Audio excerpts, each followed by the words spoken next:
Te atualizo sobre decisão tomada no São Paulo em relação à Arboleda. Isso sem falar em Vitinho, lateral direito do Botafogo. Ele pode sair de graça do Fogão para completar Galo, de olho em ex-atacante do São Paulo. Mauro Icardi livre no mercado. Bora te contar ainda sobre o debate interno no São Paulo a respeito de reforços. Dorival Júnior e diretoria tentam montar uma lista de contratações, últimas de mercado, bastidores, finanças e muito mais. Fala aí pessoal, sou Jorge Nicola, bem-vindos a mais um vídeo do canal, sempre bom ter vocês por aqui, sem perder tempo, pedir para deixar like, se inscrever no canal e ativar as notificações. E o São Paulo tomou uma decisão definitiva a respeito de Arboleda.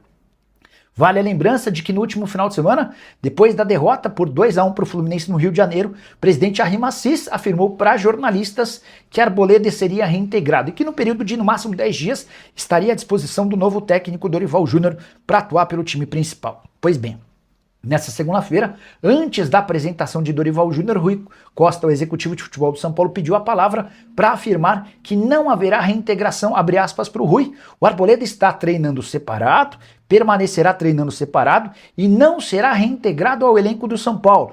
Isso é uma decisão da diretoria tomada antes da chegada do Dorival, por todos os motivos que vocês já conhecem. Dá para dizer que houve uma mudança radical na postura da diretoria. Repetindo, no sábado, Arrim Assis havia assegurado que Arboleda seria reintegrado. As notícias dos últimos dias davam conta de que uma reunião entre Dorival Júnior e Arboleda na manhã dessa segunda-feira definiria se o zagueiro equatoriano voltaria a treinar com o restante do elenco para ficar à disposição ou não. O que dá para dizer é que essa conversa não foi das melhores. Outro ponto importante: a repercussão entre torcedores do São Paulo da notícia de que o Arboleda poderia voltar depois de ficar um mês sem dar satisfação no Equador, essa repercussão foi muito ruim. E aí os dirigentes lembraram que a última vez que a diretoria decidiu comprar uma briga com a torcida, a coisa não funcionou em relação a Roger Machado. O torcedor do São Paulo se mostrou contrário à chegada do Roger. Ainda assim, o Rui Costa, Arrim Assis e companhia bancaram a contratação do técnico gaúcho. O resto da história extremamente desagradável. Dorival Júnior, em sua apresentação, demonstrou otimismo em relação ao futuro do São Paulo. Se disse feliz de voltar a casa, onde foi extremamente vencedor, com direito a título da Copa do Brasil em sua segunda passagem. Ele vai para a terceira passagem e já estreia nesse meio de semana. Mauro Icardi, centroavante argentino de 33 anos de idade, está livre no mercado. O anúncio foi feito pelo próprio jogador em suas redes sociais. Ele tem vínculo com o Galatasaray até junho, mas não terá seu vínculo renovado. Dessa maneira, Mauro Icardi já se colocou à disposição do mercado. Há quem garanta que o Atlético Mineiro sondou as condições para um eventual negócio. Vale a lembrança de que o Icardi ganhava 3 milhões e 700 mil reais por mês no Galatasaray, acaba de conquistar o 4º título nacional pelo clube e disputou 132 jogos com 76 gols e 24 assistências. Caberia no seu clube do coração? O que você pensa sobre Mauro Icardi? Centroavante que já viveu ótimos momentos, vive um momento de instabilidade, dá para dizer até que de baixa, mas seria titular na grande maioria dos clubes do Brasil, ou estou errado? Já uso o espaço para comentário e opine também sobre o tema, beleza? E o Atlético Mineiro está de olho em ex-atacante do São Paulo. Você lembra do Lucas Ferreira? Jogador formado na base de Cotia, atacante pelo lado de campo, vendido na temporada passada pelo São Paulo junto ao Shakhtar Donetsk, operação de 10 milhões de euros. Primeira temporada do Lucas Ferreira na Ucrânia não foi boa. 30 jogos, 3 gols e 2 assistências. Ele foi mais reserva do que titular, embora tenha atuado em 3 dos últimos 5 jogos do Shakhtar como titular nessa reta final de temporada. Processo de adaptação, dificuldades normais, chegou a ter proposta oficial do Corinthians em janeiro. A ideia do Timão era contratá-lo por empréstimo. Na oportunidade, o Shakhtar entendeu que não era hora de negociá-lo. Vamos entender agora se para metade do ano, às vésperas de uma nova temporada, o Shakhtar mantém essa decisão de segurar o jogador. Lucas Ferreira tem enorme capacidade, mas ainda não parece pronto para grandes momentos. Estou curioso para saber o que será do futuro do atleta, e esse movimento do Atlético me parece dos mais interessantes. E Vitinho, lateral direito do Botafogo, pode deixar o clube de graça. É que, segundo informações que vêm do Rio, o Botafogo está devendo salários ao Vitinho. Dessa maneira, ele poderia acionar a justiça e pedir a rescisão unilateral do contrato. A informação é da ESPN. Importante contar ainda, vale a lembrança de que o Vitinho havia sido contratado do Burnley em 2024 por 8 milhões de euros. Temporada atual de 26 jogos e 3 assistências. Ainda que ele consiga a rescisão na justiça, pelo fato de já ter disputado 14 partidas no Brasileirão, não poderia defender um rival na primeira divisão. Ainda assim, Cruzeiro e Palmeiras teriam a oportunidade de contar com o Vitinho em outros campeonatos e de forma integral a partir do próximo ano. Ainda de acordo com a ESPN, além de Palmeiras e Cruzeiro, clubes da Alemanha são outros interessados no atleta. E o desmanche no Botafogo vai ganhando cada vez mais conforto, vai ganhando mais contornos de dramaticidade, mas além de tudo de definição, né? Clube que já havia perdido na temporada passada vários dos titulares do time campeão de 2024. Nessa temporada o Marlon Freitas foi embora, o Barbosa tá de saída, o Danilo parece ser questão de tempo, até o Montoro deve deixar o clube. O Botafogo busca interessados em Matheus Martins e aos pouquinhos todos os jogadores que fizeram sucesso com a camisa do time de General Severiano estão deixando o fogão. E o São Paulo terá reforços sob o comando de Dorival Júnior. A era Dorival começa nessa segunda-feira com reunião pela manhã com Arboleda. Dorival quer definir o futuro do zagueiro equatoriano. A ideia do Dorival é passar a utilizá-lo muito em breve. Às 14h há a entrevista coletiva, mas desde a última quinta-feira, quando o Dorival recebeu em sua casa Rui Costa e Rafinha, há um debate importante sobre contratações. Antes de aceitar a proposta do São Paulo, Dorival escutou que haverá reforços, pelo menos 4 contratações na janela de julho, que reabre no dia 20. Importante afirmar que não há uma definição sobre nomes.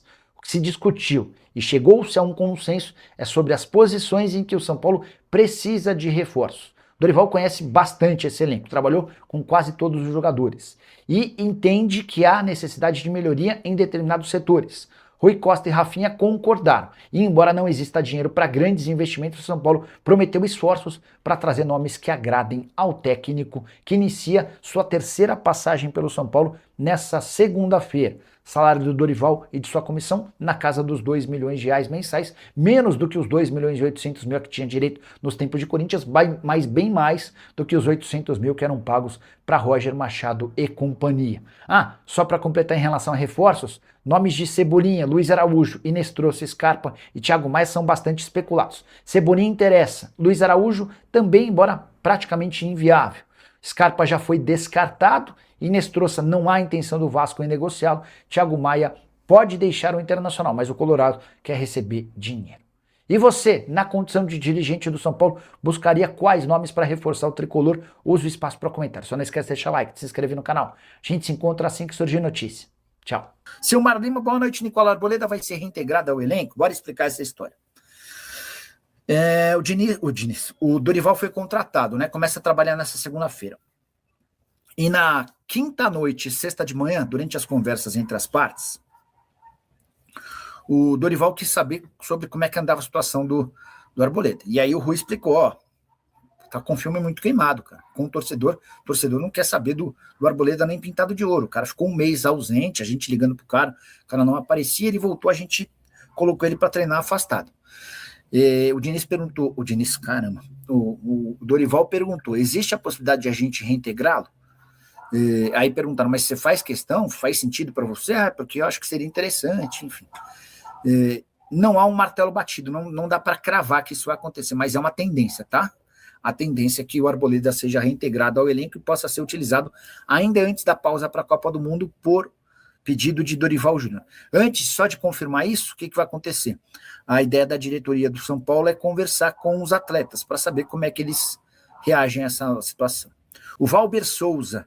Nicola, você sabe quem são os jogadores que o Dorival pediu para o São Paulo? Não, Valber, na reunião de quinta e também de sexta, falou-se de reforços, de até 4 posições, de 4 atletas que precisariam ser contratados, mas não especificamente nomes.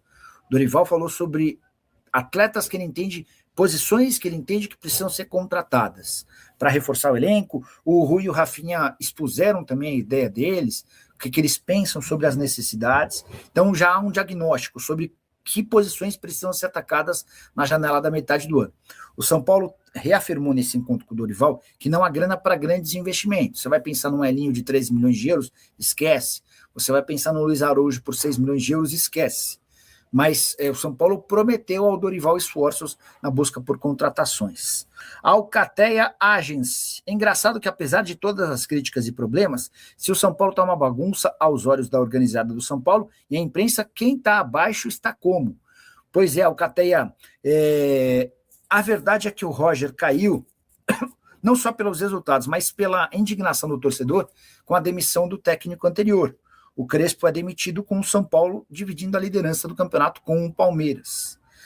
Fosse um momento normal do São Paulo em quarto lugar no Brasileiro, líder do seu grupo na Sul-Americana, queda na Copa do Brasil, é óbvio que causaria barulho, mas não seria o fim do mundo.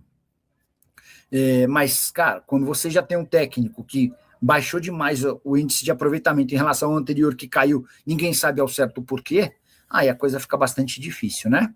O Valber Souza, Nicola, descobre aí quem é o camisa 10 que o Dorival pediu para o São Paulo. Vou mandar mensagem para o Rui Costa, vamos ver se a gente consegue alguma atualização para vocês. Ferrarese matando a pau no Botafogo, e o São Paulo com esses pés de rato na zaga. É uma vergonha essa diretoria. Agora vai querer trazer o Arboleda de volta nem a pau. Cara, eu acho um enorme absurdo considerar a possibilidade de o Arboleda ser reintegrado ao elenco.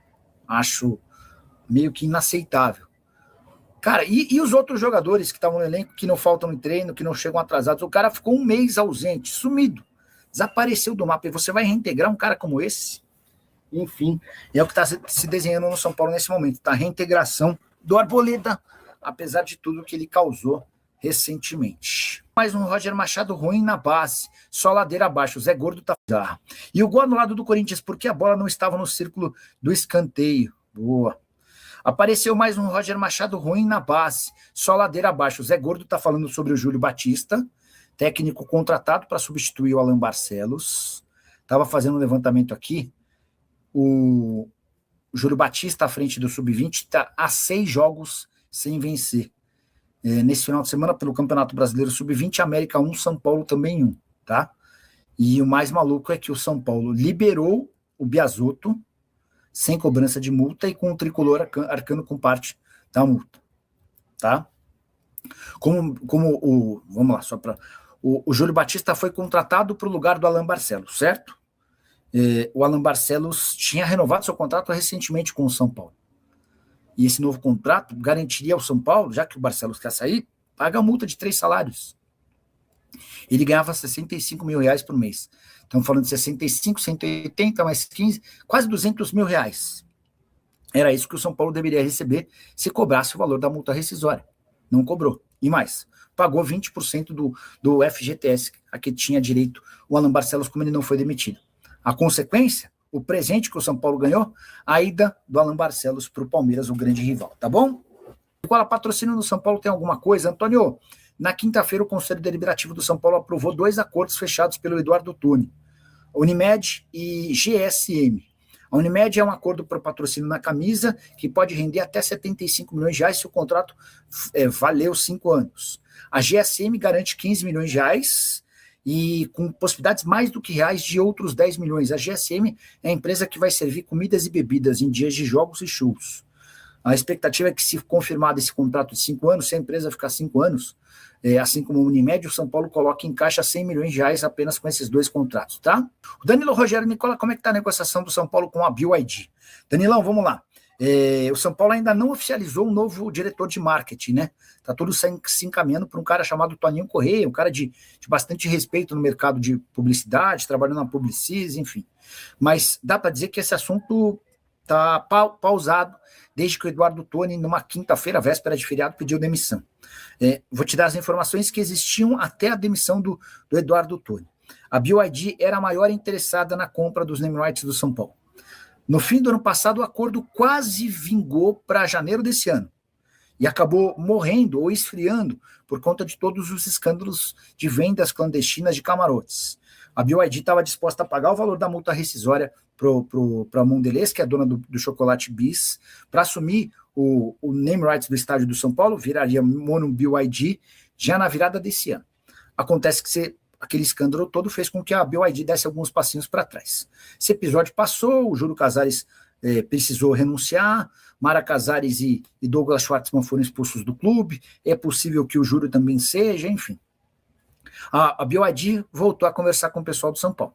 O São Paulo deixou bem claro que a pedida é de R$60 milhões por ano. E o sonho do São Paulo é de fechar um contrato de 10 anos. embora o São Paulo admita a possibilidade de fechar um acordo a partir de 5, desde que valha a máxima de 60 milhões de reais por ano. Se o São Paulo alcança 10 anos de contrato a 60 milhões, a gente está falando de 600 milhões de reais de naming rights, seria um baitíssimo, belíssimo acordo, né? A BYD não é a única interessada, existem Banco Santander e Banco Inter, e a presença desses bancos foi fortalecida com a ida do Nubank para o estádio do Palmeiras. Os bancos perceberam que há um caminho ali para ser explorado. O Nubank virou dono dos name rights do estádio do Palmeiras e Banco Inter e Santander conversam. O Banco Inter também conversa por outra propriedade na manga, tá? Para completar, a MetLife, uma empresa seguradora mundial, que inclusive dá nome ao estádio que vai ser palco da final da Copa do Mundo. Brasil e Marrocos se enfrentam lá no MetLife Stadium, né? E, enfim, e vai ter esse jogo lá, e a MetLife é mais uma das interessadas na compra dos name rights do estádio. Como o Eduardo Toni foi embora, pediu demissão, esse assunto deu uma bela de uma esfriada, tá? O seu Roberto Tricolor, Nicola, socorro, além desse elenco pavoroso, agora o São Paulo vai ser totalmente desmoralizado, reintegrando o Arboleda, pois é. Vende essa tranqueira, quero ver se conseguir. Ninguém quer esse troço, quem quer? Pois é, pois é. Muita gente falou de o Arboleda ser contratado pelo Atlético, pelo Vasco, enfim. São Paulo até ficou com ele pensando numa compensação financeira, mas reintegrar o Arboleda, para mim, é a desmoralização do que é sério. Você não pode reintegrar alguém que faltou ao São Paulo por um mês. Com um detalhezinho importante, o São Paulo lá atrás, quando renovou o contrato do Arboleda, e garantiu um salário de 700 mil e está pagando 300 mil por mês da dívida que o Arboleda tem. E alguns dias antes dele desaparecer e ir para o Equador sem dar explicação, o São Paulo mais uma vez salvou a pele do Arboleda, acertando problemas bancários que ele tinha. Ele foi num processo com a ex-advogada dele, que conseguiu inclusive o bloqueio do carro dele. E quem que foi lá para salvar essa situação foi o próprio São Paulo, tá?